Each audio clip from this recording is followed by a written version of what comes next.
আর তুমি বলিউডে দিচ্ছ। আমি অনেকদিন কাজ করিনি কিন্তু বলিউডে, মানে লাস্ট আমি ক্রিস 3 গিয়েছি, তারপর গাইনি। কেন গাইছো না? এটাই না না, আমি ফিল্মে ঢুকে গেলাম।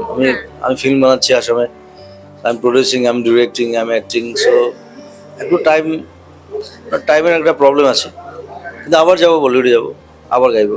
তো এই শখটা কি একদম মানে আগে থেকেই ছিল যে ফিল্ম কিন্তু বানানো? আমি রিজিওনাল, মানে আমার বাংলা, আসাম, রিজিওনাল মার্কেটে আমি বেশি হ্যাঁ গুরুত্ব দিই আমি। একদম, কিন্তু তোমার গাওয়া সেই ইয়ালি, কপি কিছু না, কিন্তু সেই ইয়ালি আইকনিক গানটা আমার মনে হয় সবাই রিলেট ওটাও করতে কপি। পারবে।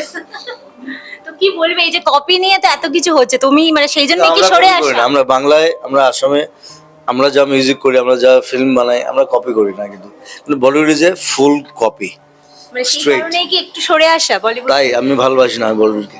একদমই তাই। তো যেহেতু মানে কলকাতা তুমি আমি বললে যে স্ট্রেট কথা বলি, একদম, সবাই জানে। একদমই তাই।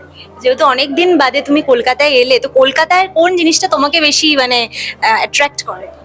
শুধু কলকাতা না, আমি পুরো বেঙ্গলকে ভালোবাসি। বেঙ্গল, আসাম, আমাদের সেম সংস্কৃতি, আমাদের same culture, same food habit, same মাছ ভালোবাসি আমরা।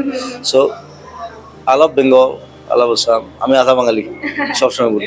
একদমই তাই। তো আজকে